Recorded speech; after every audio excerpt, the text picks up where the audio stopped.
ನಿಮ್ಮ ಮೇಲೆ ನಿಮಗೆ ವಿಶ್ವಾಸವಿದ್ದಾಗ ಮಾತ್ರ ಬೇರೆಯವರು ನಿಮ್ಮ ಮೇಲೆ ವಿಶ್ವಾಸ ಹೊಂದುತ್ತಾರೆ. Hello everyone, this is day 5.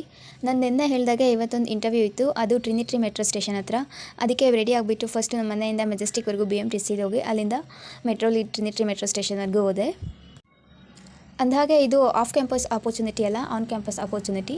So ಅವ್ರು ಮೇನಲ್ಲಿ ಮೆನ್ಷನ್ ಮಾಡಿದರು student must carry their laptop ಅಂತ. ನಾನು ಏನಕ್ಕೋ ಇರುತ್ತೆ ಬಿಡು ಅಂತ ಸುಮ್ಮನೆ ಕ್ಯಾರಿ ಮಾಡಿದ್ದೆ. ಬಟ್ ನನ್ನ ಕಂಪ್ನಿ ಹತ್ರ ಹೋದಾಗ ಗೊತ್ತಾಯಿತು ನನಗೆ ಇದ್ದಿದ್ದು ಇಂಟರ್ವ್ಯೂ ಅಲ್ಲ, ರಿಟನ್ ಟೆಸ್ಟ್ ಅಂತ, ಅಂದರೆ ಆನ್ಲೈನ್ ಟೆಸ್ಟ್.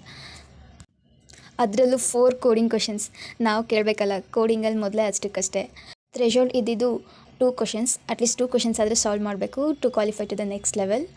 ನಂಗೆ ಲಿಟ್ರಲಿ ಒಂದು ಪ್ರಾಬ್ಲಮ್ ಕೂಡ ಸಾಲ್ವ್ ಮಾಡೋಕ್ಕಾಗಿಲ್ಲ. ಸುಮ್ಮನೆ 1.5 ಅವರ್ ಕುತ್ಕೊಂಡು ಎದ್ದು ಬಂದಿದ್ದಾಯಿತು. ಇಷ್ಟೆಲ್ಲ ಶಾಕು, ತಲೆ ಬಿಸಿ ಆದಮೇಲೆ ಒಂದು ಟೀ ಇಲ್ಲ ಅಂದರೆ ಹೇಗೆ? ಅದಕ್ಕೆ ಬರ್ತಾ ಹಾಲು ತೊಗೊಂಬಂದು ಟೀ ಮಾಡಿಕೊಂಡೆ.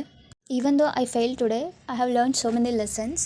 ಅಂದರೆ ನಾವು ಸುಮ್ಮನೆ ರ್ಯಾಂಡಮ್ ಆಗಿ ಕ್ವಶನ್ಸ್ನ ಸಾಲ್ವ್ ಮಾಡ್ತಾ ಇರ್ತೀವಿ. ಬಟ್ ನಾವು ಆನ್ಲೈನ್ ಟೆಸ್ಟ್ನ ಕ್ಲಿಯರ್ ಮಾಡಬೇಕಂದ್ರೆ it is very important to understand the underlying patterns in that problem. ಆಗ ಮಾತ್ರ ನಾವು ಕ್ವಶನ್ಸ್ನ ಈಸಿಯಾಗಿ ಸಾಲ್ವ್ ಮಾಡೋಕ್ಕಾಗುತ್ತೆ. ಜೊತೆಗೆ ನಾವು ಸುಮ್ಮನೆ ಪ್ರಿಪೇರ್ ಆಗ್ತಾ ಇರ್ತೀವಿ. ಬಟ್ ಮಾಕ್ ಟೆಸ್ಟ್ನ ಕೊಡೋದು ಕೂಡ ತುಂಬ ಇಂಪಾರ್ಟೆಂಟ್ ಆಗುತ್ತೆ. ನಾವು ಎಷ್ಟೇ ಪ್ರಿಪೇರ್ ಆದರೂ, ಎಷ್ಟೇ ಕಾನ್ಫಿಡೆಂಟ್ ಆಗಿದ್ದರೂ, ಟೆಸ್ಟಿಂಗ್ ಎನ್ವಿರಾನ್ಮೆಂಟ್ಗೆ ಎಕ್ಸ್ಪೋಸ್ ಆದಾಗಲೇ ಗೊತ್ತಾಗೋದು ನಾವು ನಿಜವಾಗ್ಲೂ ಎಷ್ಟು ಪ್ರಿಪೇರ್ ಆಗಿದ್ದೀವಿ ಅಂತ. So mock test are very important.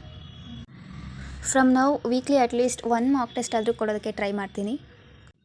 ಅಂದಾಗೆ ನಾವು ಒಂದು ಟಾಪಿಕ್ನ ಎಷ್ಟು ಬೇಗ ಕಲಿತೀವಿ ಅನ್ನೋದಕ್ಕಿಂತಲೂ ಆ ಕಾನ್ಸೆಪ್ಟ್ನ ಎಷ್ಟು ಚೆನ್ನಾಗಿ ಅರ್ಥ ಮಾಡ್ಕೊಂಡಿದ್ದೀವಿ ಅನ್ನೋದು ತುಂಬಾ ಇಂಪಾರ್ಟೆಂಟ್ ಆಗುತ್ತೆ, ಟೆಸ್ಟ್ಗಾಗಿರ್ಬೋದು ಅಥವಾ ಇಂಟರ್ವ್ಯೂಗಾಗಿರ್ಬೋದು. ಸೊ ನೆಕ್ಸ್ಟ್ ಟೈಮ್ ಇಂಟರ್ವ್ಯೂ ಅಥವಾ ಟೆಸ್ಟ್ ಇದ್ದಾಗ ಇದಿಷ್ಟನ್ನು ಪ್ರಿಪೇರ್ ಆಗಿ ಕೊಡೋದಕ್ಕೆ ಟ್ರೈ ಮಾಡ್ತೀನಿ.